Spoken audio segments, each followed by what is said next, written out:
Thank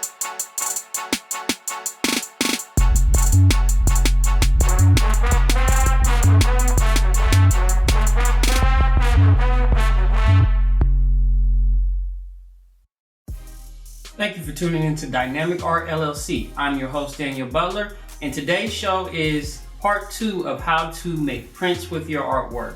We're going to get right into it, so let's go. Start out with a flat yellow. It's an opaque yellow, and as you can see, I've already masked off my drawing. The reason for this is I want to be able to paint the background without worrying about affecting the main image.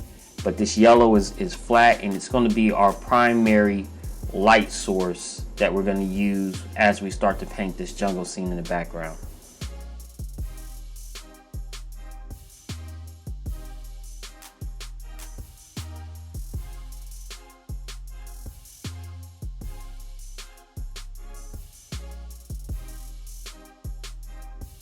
Next, we're going to start with a tropical green. We're going to mist it over our flat yellow, which is the opaque yellow. And the purpose in this is we're deep in the jungle. The light source is still going to be lighter than our darkest greens, but we're not looking at the sky, we're looking at jungle. And so a combination of these two colors combined will give us the light source that we want to kind of come through the jungle as we start to paint this. And so we're going to detail with this green for a minute and start going into the vegetation as well. So this is a tropical cretex green.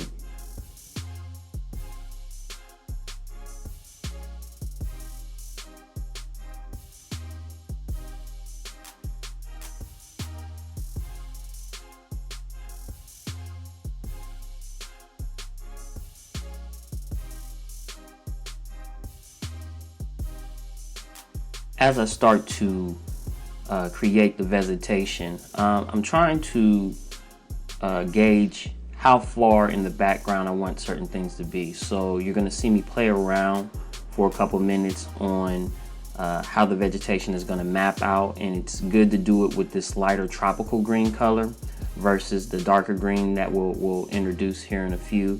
But it gives me a chance to map out not only the light and dark areas, but it gives me a chance to play around and see how much of the vegetation will be in the foreground and how much of it will be all the way in the background. And you'll see me play with this throughout this piece as we start to create an interesting tropical background for our jungle scene.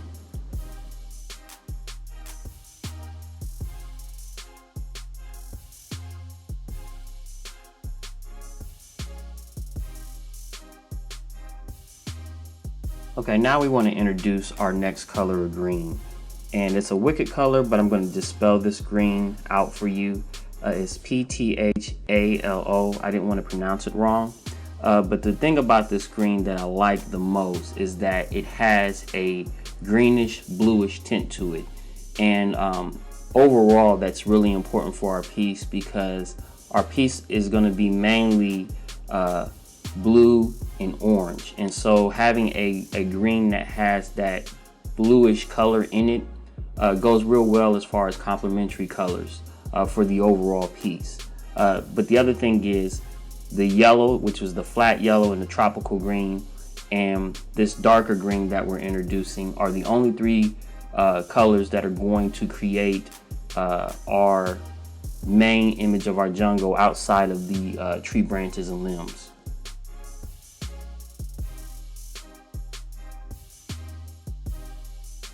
Now I've started to gauge how much of this is going to be in the foreground, how much is going to be in the midground, and how much is going to be in the background. And so in the background, now I've decided how to make things. I wanted to go ahead and start adding in some twigs and some branches and some limbs of trees to give a better effect of it being in the jungle and it just being a whole lot of vegetation, just vegetation on top of vegetation. And so I'm going to start off with a cretex color, which is a tan color. And the reason why I use this tan color first before I go on with my darker colors is I kind of want to map out and get a feel for what I'm creating, because I'm not looking at any one particular image. I'm just basically taking my ideas and my creative mind and just creating a scene that I feel comfortable with.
Much like when we were drawing, when I make the vegetation as far as the leaves and the plants and the different things that I want to pop out in the jungle, I'm paying more attention to what are the light areas of the jungle and what are the dark.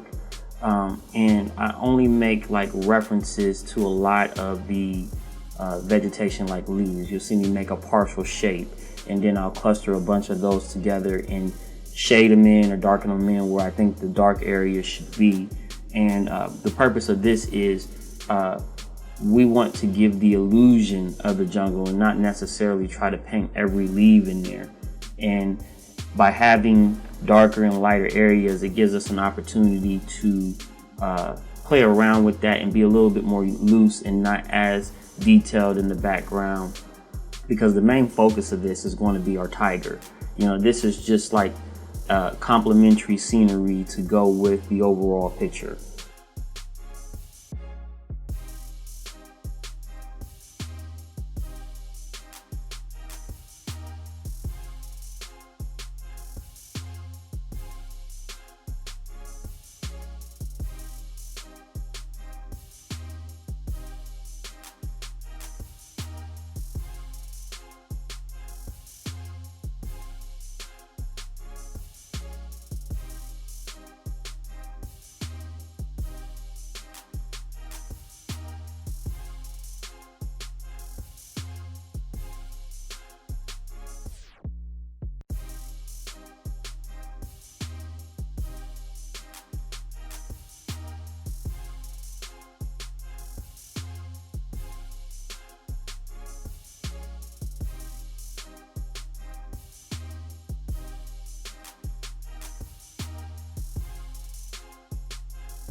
Now I'm moving on to doing our detail for our lower part of our scene, and I'm going to use a gray that I make, and I basically fill my cup up with about half white and about a drop and a half of black paint, and it just gives me a flat gray.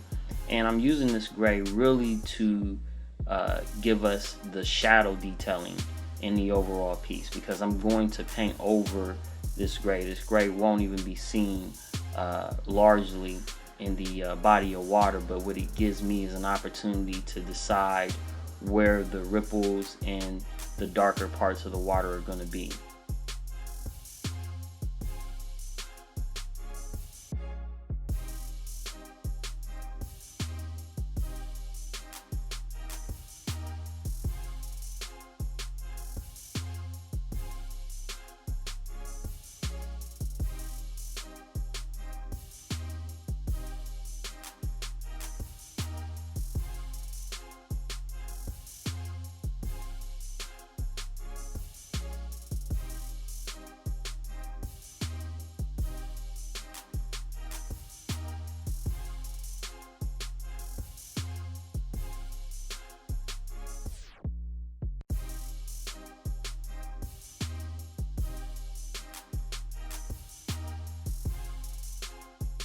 Next, I'm going to start to paint over this gray with a color that I believe is called Laguna Blue. I'm going to spell it Laguna, and this basically will cover over not only the gray, but start to build the platform for the water that the tiger is going to be in. I picked this color mainly because as I was looking at different jungle scenes and water scenes, I liked some of the jungle scenes that had water that had nice tropical warm blues in them, and I decided that I would change the color of this water to try to mimic a similar look in that, and also be complementary to our overall piece that we're painting.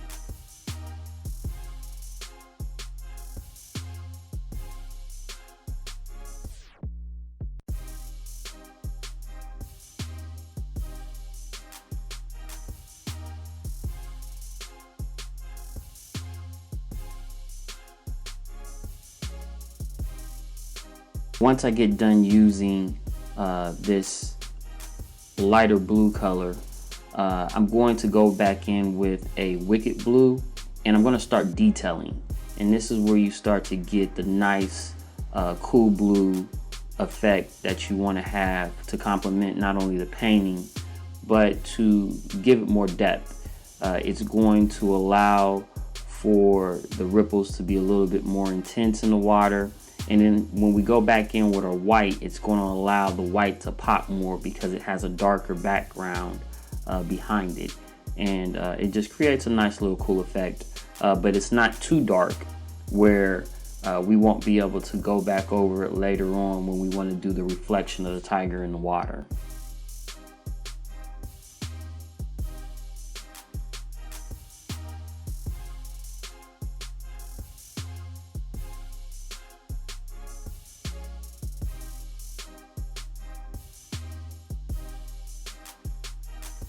Okay, now I want to go ahead and add the water droplets and all the fizz of the water in motion as it flies up from the tiger being in the water and moving around. And this effect is what gives our water its watery effect, the highlights that we put in it. And it's really important that you get nice, crisp movements as you're painting these droplets in there and you're fading them in, because it will affect your overall piece. You know, whether or not it looks like water or it looks like snow or whatever the case is, these highlights are extremely important to the water. And we're going to end up doing this twice. We're going to do it now, and then we're going to do it after the tiger is painted to reinforce that this is water. Now that we're done with our background scenes, our tropical and our water scene, we're going to go ahead and remove the mask that I put over the tiger to protect it so that we wouldn't get overspray onto the actual tiger. And this film is a clear film that I use. It's a vinyl. It has a little more tack than the stuff that you would normally buy in the store, so I like to use this. You just have to be extremely careful when you're cutting around your image so that you don't cut too heavy into the canvas, as this is a thicker material, but it protects the area that you want to protect extremely well.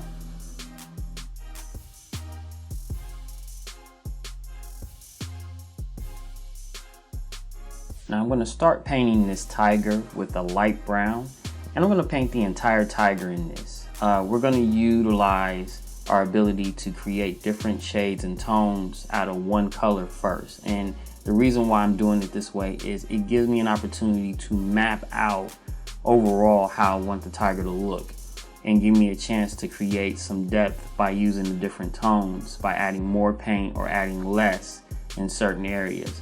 But we're going to start with the darkest area first, and we're going to gradually build that up. But we're going to use all brown first, no other color, light brown.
Once I've completed painting this particular tiger in all light brown, I want to start adding some detail to our tiger and giving it some more depth. So what I do is I take the light brown color that I have, and I take about a half of a cup of light brown, and I add 2 drops of black to it. This gives me a dark brown color, and this allows me to start creating depth within the tones of brown. And so I'm going to go in with that and start creating some depth and start detailing more of this tiger.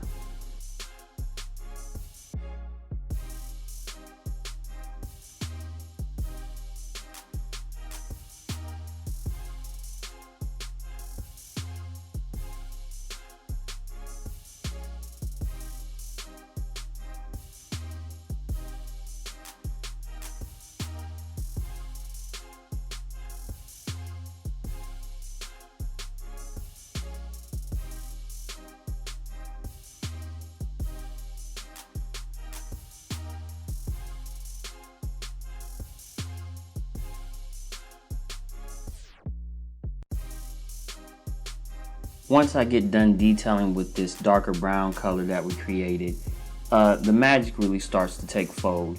And we use a detailed yellow ochre. I'm going to spell it just in case I pronounce it wrong. It's O-C-H-R-E. And this particular yellow has a brownish tint to it, a brownish orange tint, I should say. And so when we start painting with this, you start noticing the actual detail of all the other colors coming through. So those first colors are almost like shadow colors for us, and once we start adding these bright colors over top of it, they bring out the detail in the other colors, and you start to see the tiger take shape. Now, after I get done using this ochre yellow, I came across a color that I think is a really special color when it comes to these particular colors in fur, and it's called a detailed burnt orange. And this color looks more like dark brown than it looks orange, but when you go to paint with it, it has a different effect. Whatever color that it goes over, whether it be orange, brown, or yellow, it seems to only intensify that particular color.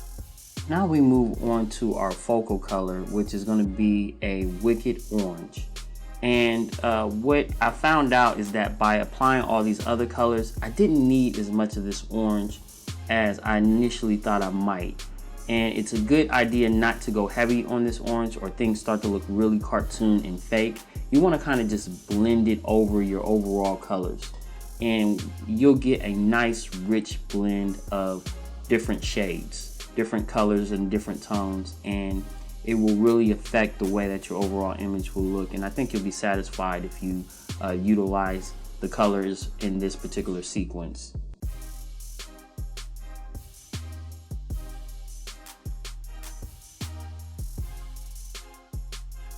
So we finished up our primary fur colors as far as the browns, the oranges, and the yellows. And now we want to go back in and we want to detail our tiger stripes. But we don't want to use a straight black because it can dirty up the rest of the painting. So what I do is I do a mixture of brown and black combined. I add about 7 to 8 drops to that already half brown, light brown color in my cup as I'm mixing it, and I do eyeball it once it's to the point where it looks black, but when you spray it, it still has a brownish tint to it. That's about the color you want to go with, and I use that color mainly because it gives the effect of black, but it blends extremely well with the rest of the colors in the palette that we're using. Now we're going to finish up our piece by adding some key things that need to happen as it goes into the water. We're going to add the rest of our white, and we're going to add it in our fur, around the ear, and also the whiskers and the fur going into the water. This is extremely important because it finishes off our overall look on our piece. And one of the other things that we're also going to do is we're going to highlight the actual cat's color in the actual water to give it that reflection piece. And you're going to see me use that detailed yellow ochre color. We're going to spray that first, and then that's going to be followed by our orange wicked color, and that will complete our overall look of the water, the reflection, and all the fur. Okay, well, this will complete our painting. If you'd like to see more of these particular paintings done, please leave a message in the comments and give me some suggestions of things you might like to see painted, and we'll try to see if we can't get those in there. Don't forget to subscribe, and I appreciate all the support that you give me. Thank you. Please subscribe so that we can blow up this channel. Have a good day.